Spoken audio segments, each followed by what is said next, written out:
Hello, guys. I am going to ask of you guys to fill out an online survey to get credit for attending the workshop. Usually we'll put the little sign in front of it and ask you to do so. But that link will be in the comments section a little later. We have to get it added on into that a little later. Having said that, thank you very, very much for being here.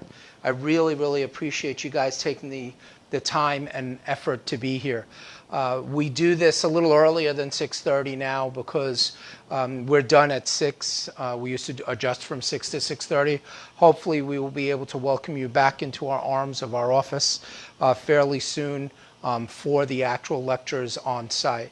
So I just want to go through a lot of things. My hope is that you're open-minded to the way we approach these things and the way we look at these things. You don't have to stay here, honey. Okay. My daughter was hanging out watching as I was doing this. What I want to ask of you guys is, one, please get engaged in the whole process. Make sure that you are educating yourself, making sure that you are learning how to take care of yourself, because these workshops are not pep rallies. What they are things that will help you to get healthier quicker and faster. And if you're not doing the workshops and educating yourself about how to take care of yourself, really, why are you doing it in the first place? So that's an important thing to understand. I want you to really, truly understand that I am here for you guys, and I want you guys to be as healthy as possible. And it's important that you're open-minded. That's why when we ask you for people to come in and get checked, just get checked. It's important that they understand that they're just getting checked to see if we can even help. Doesn't mean they're going to be under care. Majority of people walk into our office and they think, they're not thinking of long-term care. They're just in pain, want to get out of pain. Our job is to help educate you to learn how to take care of these and do the things that are necessary to take care of yourself for the rest of your life. These are important things. You may have heard some of this stuff before. Good. Hear it again. Chime in. Send in information. Send in questions. Let us know that you're watching, and I will try to answer those questions at a given time. It's I don't interact while we're on. This is more of you guys just sitting, listening, and then giving me feedback, because I learn as much from you guys as you do, as hopefully you do from us here at the office. Having said that, my hope is that you will share this with someone. This is not just for you, it's for those people around. So invite them to watch, invite them to come in, okay? We are looking at gluten. I think there's a lot of myths and facts about gluten that people don't know really what it is and what it does. One of the things that I do want to say right off the bat before I even start is, many years ago I was told that the gluten will stimulate opiate receptors in our body, so it gives us that sense of that serotonin dopamine rush, that dopamine of feeling better and things of that nature. And so what do we want? We want more of it. So you do have to be careful, but again, gluten is a protein. So it is something that helps us to make sure that we are addressing some of the things that we need in our body. So gluten literally comes from the Latin glue. Okay, so it is sticky. It helps create. It's a protein composite, and it's found in wheat. It's also usually found in related grains like barley and rye. Those are things that we look at. If you've ever eaten in our culture, we eat something called bulgur, which is cracked wheat, or excuse me, is cracked wheat, and it's actually healthier than the processed stuff we go through. So it's important when you go and buy something that if it's in its whole form, or the grain is in its whole form, it's going to be healthier than it is if you find it in its processed form. Granted, you don't want to eat a lot of the grains because how do you make a cow fat? You feed it grain. And a naturally fed cow usually is leaner and doesn't have those things that can cause problems in our health. Gluten gives elasticity to dough, so it's the flexibility and the flexibility and that elasticity of stretch, and helping it to rise, and usually has a chewy texture. It's also used in cosmetics. So if someone is going gluten-free, they have to actually look at the things that it's in, because it can be in cosmetics, hair products, and some dermatological preparations. If you can't see this, I was looking at it through the screen earlier. Let me know, or just watch it again, and you'll see the stuff that I'm talking about. It's in a lot of products. It's almost impossible to go totally gluten-free unless you are looking at everything, not just the food you eat, but some of the self-care products like hair products and cosmetics. So be careful. Okay, because that stuff goes transdermally, so it can still get into your body, and we have to look at those things. It's a composite of two portions of what we call gliadin and glutenin. It's a conjoined starch, and it's in a lot of different things. It constitutes about 80% of the protein contained in wheat, in what we call wheat fruit, which is fruit usually has a seed inside. So most people don't think of tomato as a fruit, but it's actually a fruit because it has seeds on the inside. So there's an actual a wheat fruit. It's insoluble in water, but they can be purified to wash away the associated starch, and it's usually used as an additive to add to foods that are otherwise low in protein. So it's actually a protein. They put it in to add protein to foods sometimes. So it's sometimes you buy like a soy burger or a veggie burger, and there's gluten in there to add protein. So you have to be careful. Be aware. Those things are and those things are paramount in understanding. And if something is gluten-free, doesn't mean it's completely void of gluten. And those of you that are allergic to it, and that's one of the things that we really have to look at, because more and more people are becoming intolerant of it. You have to wonder why that's happening, because years and years people have been eating this stuff. So it's something that we have to look at. The fruit of most of the flowering plants, store the protein, and the embryonic plants, and true gluten with gliadin, and gluten is limited to a certain members of what we call the grass family. The stored proteins of maize and rice are sometimes called glutens, but their proteins differ from true gluten. So this is important to understand, because some people say they're going gluten-free, but will eat rice and will eat corn. Okay, we all know about high fructose corn syrup and corn and the way it acts and things. We got to be careful. You got to be careful, because there's a similarity, but it's not exactly the same. So in essence, you could just cut wheat out of your diet and cut out a majority of the gluten, but it doesn't mean it's not in something else. So you have to, especially someone who's intolerant of it, that has a true intolerance to gluten, a gluten insensitivity, or a celiac disease or something of that nature, will notice this. And even an irritable bowel will notice the little amount of gluten there is. And some people can't even have it on their, like in their cooking pans or even touching the plate. So you have to make sure that you understand the differences of the things that are going on. Usually gluten is extracted from the flour by kneading it and into an elastic dough and washing out the starch. Sometimes a saline solution is used instead of water, and what happens is a pure protein is obtained. and they say it's harmless impurities, but there's a couple of different things. So they can use a saline solution, or they can wash out the starch or wash out some of the stuff that's in there to make it purer. So, there is a process that you go through, and it's interesting. I was talking to somebody the other day about chemistry and learning chemistry, and some chefs have to learn how to work with this stuff, because you have to learn the properties of what happens to it with each avenue of extraction, or kneading the dough, or washing out the starch. They need to understand how this stuff works, so it's there. So you have a sourdough as opposed to a very heavy like thick bread. There's differences in the way it's processed. So the uses of gluten: bread products. Everybody knows it's in bread products.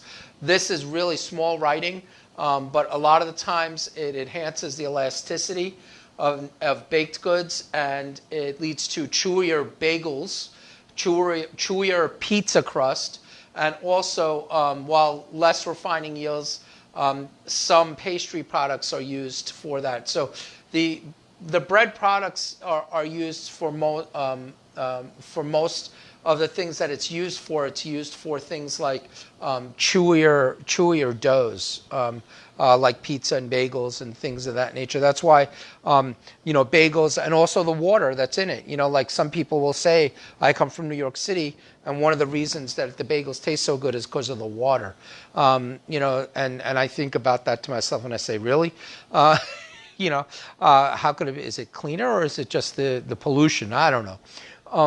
But anyway, and then, I had friends when I was down in Atlanta, and we would get bagels from local places down there, and obviously not the same as being from New York City. However, they were used to bagels from Canada, and they were totally different. The ones in Canada were smaller.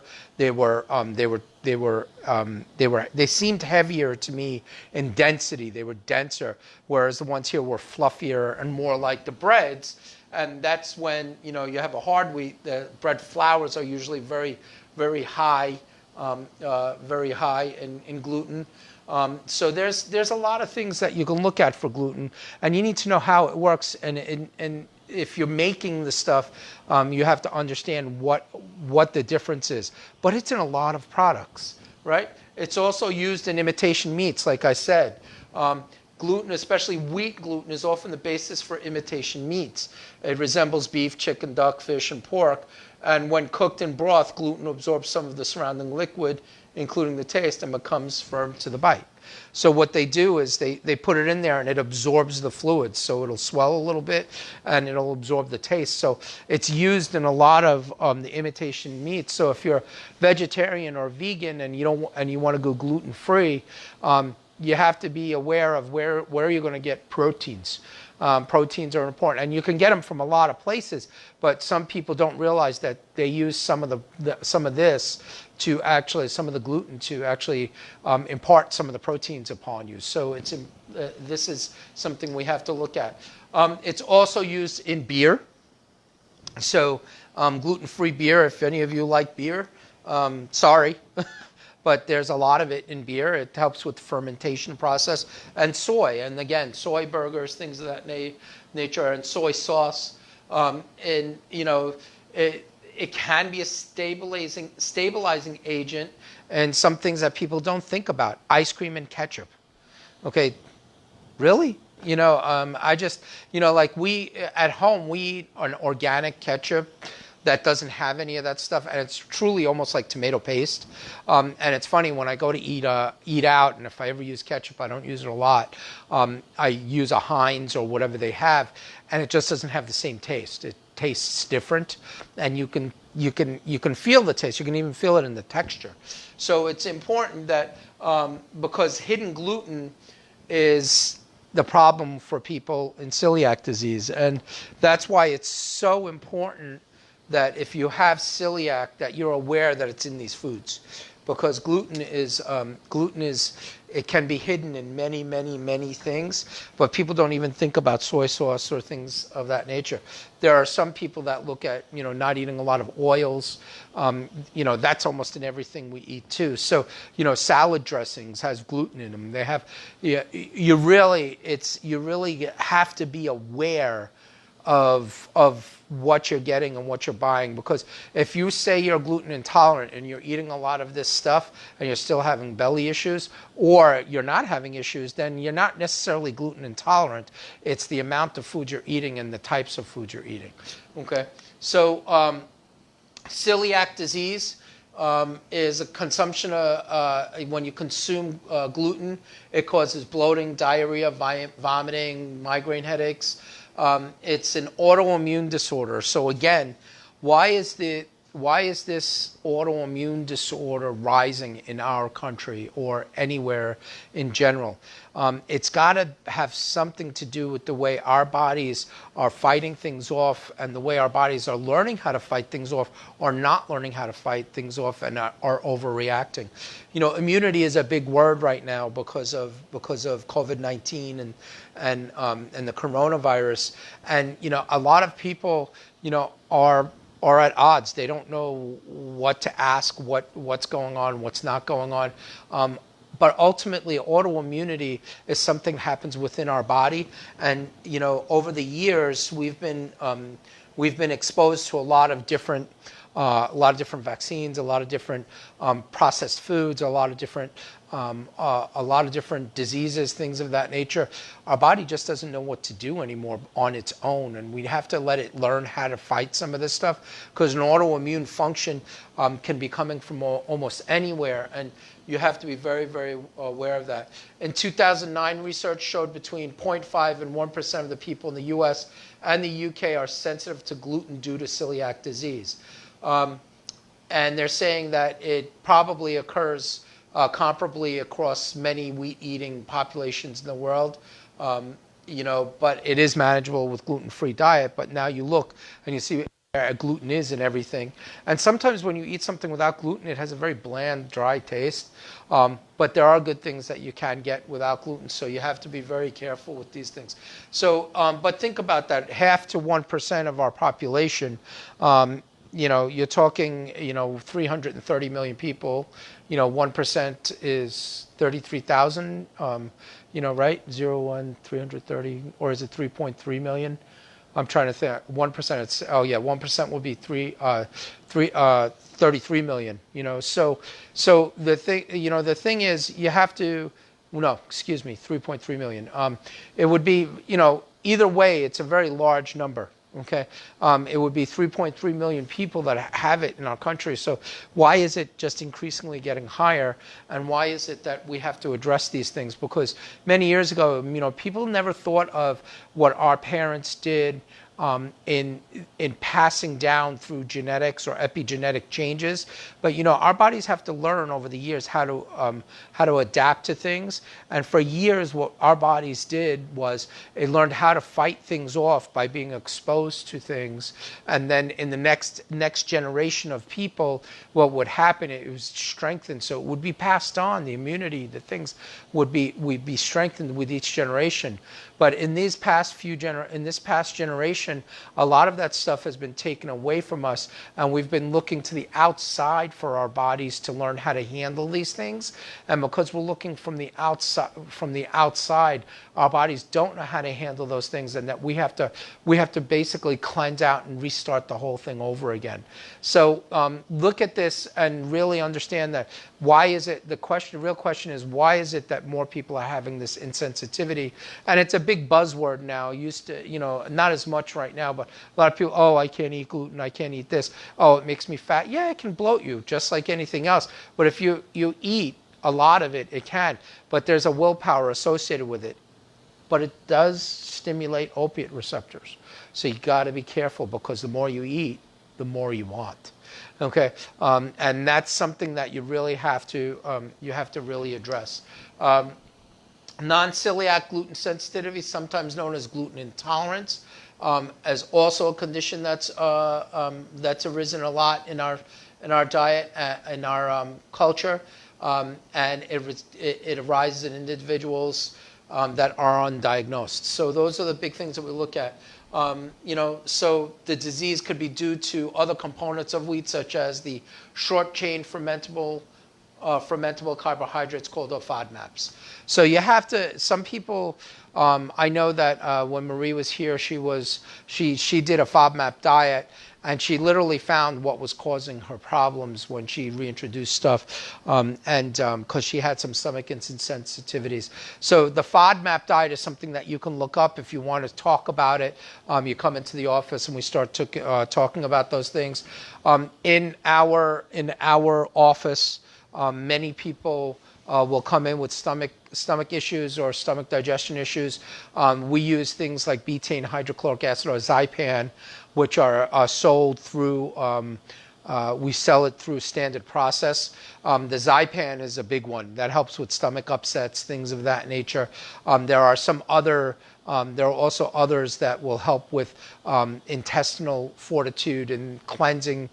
Cleansing is a big one. And we have a couple of different cleansing type products that you can go from just having a container of powder all the way to the powder with the supplements, and you can go from a 10-day, 3-day, 1 week, 10-day to a 21-day cleanse process, and it usually helps to cleanse out the system and start over, and then you reinoculate your gut with some good probiotic, prebiotics, and those are the types of things that you have to look at. And I will implore you, if you're going to do something like that, please speak to me first. My background is in nutrition, and I have many friends that are very, very highly educated in the process, and I can help you with a lot of these problems. But you want to have to help yourself too, because you might have to make changes, and these are important things to understand. Because I had someone today ask me, oh, what about cleansing? And she's got a lot of allergies, and I told her, I said, if you cleanse, you might not feel good when you start doing it, but it's an important process to go through. I go, just bring the thing that you're going to do it with, and we'll talk about it and make sure we monitor it while we go along. I'm not telling you that you have to get stuff here, but if you have stomach upsets or you have something going on, you need to talk to me. Zypan might be an easy way to just start, and then we go from there. So those are products that we have here in the office that you can order. Adverse reactions, wheat allergies obviously are different than celiac disease per se, because the wheat allergy is causing the immune system to respond, and the component of wheat is a foreign body. It's like an antigen. The immune response is often limited to the time of the eating of the food, and doesn't cause lasting harm, whereas celiac is more of an autoimmune dysfunction that can cause long-lasting harm. So we have to look at those differences. Is it just a wheat allergy, and wheat and gluten allergy, or is it a true celiac disease? So there's differences in the two. Okay, lots of symptoms here. Okay, I looked up in here, and I'm going to read some of them so you understand. Celiac disease complete checklist. While the symptoms vary, there's so many of them that you can have.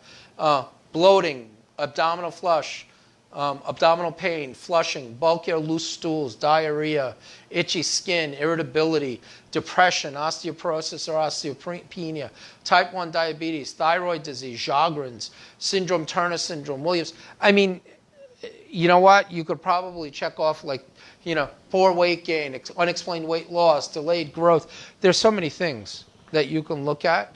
And, this is for children, looking at from a young age. But honestly, just because you have them doesn't mean that it's untreatable or you can't take care of it. So those are the things that you have to look at. You could look up the symptoms yourself. I don't have to sit here espousing what the symptoms are, especially if you know what's going on. But the big ones that always gets to me are these autoimmune type stuff that goes on, that can cause, they can be diagnosed with things like, juvenile idiopathic arthritis or osteoporosis, Sjogren's is a lupus types, lupus variant, canker scores, fatigue. I mean, how many of us have those? So the thing is, how many of us have some of the depression or diarrhea or constipation? I mean, come on. If you look at the list, you can almost have it. Everybody can have it. So we have to be aware. You have to be very aware of what's going on. So labeling. So this is an interesting one. And the reason I put this in here was international standards. The Codex Alimentarius International Standards for Food Labeling has a standard relating to the labeling of products as gluten-free. It only applies to foods that would normally contain gluten.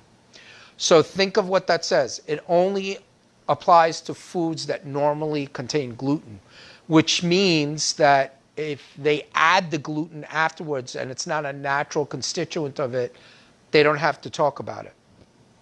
So this is important. By law in Brazil, all food products must display labels clearly indicating whether or not they contain gluten. That's in Brazil. Canada, for all food products sold in Canada, must clearly identify the presence of gluten if it is present at a level greater than 10 parts per million. In the UK, only cereals must be labeled. Labeling of other products is voluntary. In the United States, gluten might not be listed on labels because the US FDA has historically classified gluten as generally recognized as safe, or GRAS. In August 2013, FDA issued a final rule effective August 2014 to define the term gluten-free for voluntary use in the labeling of foods, i.e. presence of gluten in food must be less than 20 parts per million. So they don't have to label it here. But if they want to label it gluten-free, it has to have less than 20 parts per million. But it's all voluntary.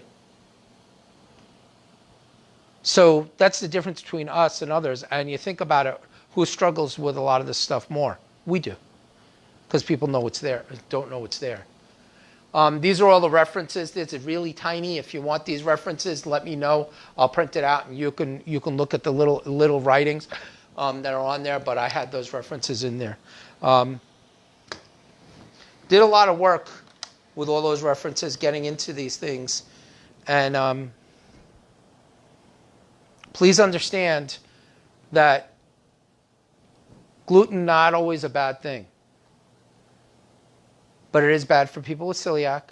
If you have a wheat sensitivity, it's different than gluten insensitivity in the sense that it's not celiac disease. So you can have a wheat allergy. So you have to determine the difference. Understand that there are different labels and different things that go on. Okay?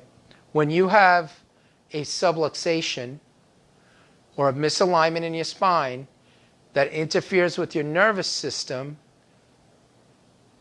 that is an absolute. That's what happens. With gluten, it's not an absolute. Sometimes it can affect you. Sometimes it cannot. It also depends on your age, the way your body is digesting things and working things. So the important thing here to understand is that you have to work methodically through your body and make sure your body is functioning at the best. Make sure the host can handle abstract things coming in, and if it doesn't, it gets rid of it. And then differentiate between, do you have an allergy or do you have a disease? Do you have an autoimmune disorder? Okay. And make sure that you stay clear neurologically so your body can function at a better level. That's what we do here. Because when we start and we look at nutrition, a lot of people think nutrition is the end-all be-all. But if the nervous system isn't clear, that nutrition isn't going to get into your body. So you got to make sure that you supply good nutrition and have good nerve system supply so your bodies can function together. I thank you guys. Please, please think of who can benefit from what being here and ask them to come to the office. You know, we all have differences, but there's a lot of commonalities right now. Let's embrace those commonalities.